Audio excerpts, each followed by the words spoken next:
থেকে একই ভোগান্তি মানুষের। হাওড়ার যে দুটি মেন রাস্তা, একটি জিটি রোড বালি থেকে হাওড়া যাওয়ার এবং বালি থেকে হাওড়া যাওয়ার, এবং উল্টো দিকে জে মুখার্জি রোড এবং নস্করপাড়া রোড, এই রাস্তাগুলির একেবারে বেহাল দশা। মানুষ যাতায়াত করতে পারছে না, রাস্তা নেই বলা যেতে পারে, খানাকন্দে বা নয়নজলি হয়ে গেছে। এবং প্রত্যেক দিন স্কুলের বাচ্চারা টোটো উল্টে যাচ্ছে, কত দুর্ঘটনার সম্মুখীন হচ্ছে। সরকার বদলেছে, হাওড়া পুরসভায় নতুন প্রশাসক এসছে, কি বলবেন কেন এই রাস্তা এখনো পর্যন্ত তৈরি হচ্ছে?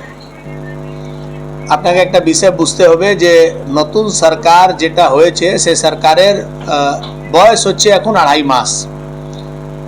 এর আগে যে সরকার ছিল সেই সরকার একটা খুব বড় যোজনা শুরু করেছিল, তার নাম ছিল পথশ্রী।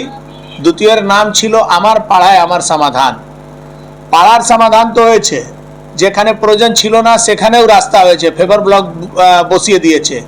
নর্দমার জল কোথায় বেরোবে সে প্ল্যান নেই, কিন্তু গলি গলিতে ফেভার ব্লক ঢালাই সেটা হয়েছে, কিন্তু মেন রাস্তা বিগত কয়েক বছর ধরে হয়নি। তার জন্যে এই বর্ষার সময়তে ম্যাক্সিমাম রাস্তার অবস্থা খুব খারাপ। আমরা যেদিন থেকে গভর্নমেন্ট ফরমেশন করেছি সেদিন থেকেই আমরা এই পুরো বিষয়টাকে খুব সিরিয়াসলি নিয়েছি। পিডব্লিউডিকে বলা হয়েছে জিটি রোড তৈরি করার জন্য, তার পুরো প্রসেস শুরু হয়ে গেছে।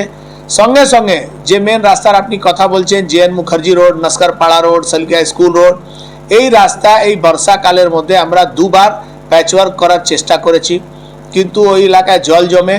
ওখানে অলরেডি একটা সিউরেজের পাইপলাইনের কাজ হয়েছে, জলের পাইপলাইনের কাজ হয়েছে বলে রাস্তার অবস্থা খারাপ।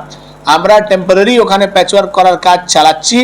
বর্ষা শেষ হলেই হাওড়া শহরের 90% থেকে বেশি রাস্তার নতুন করে তৈরি হবে। তার জন্য অলরেডি আমরা প্রসেস শুরু করে দিয়েছি, তার ফান্ড অ্যালটমেন্ট হয়ে গেছে, তার ডিপিআর তৈরি হওয়ার কাজ শুরু হয়েছে। দুর্গা পূজার আগে আপনি হাওড়া শহরের 90% রাস্তা নতুন রূপে দেখতে পারবেন।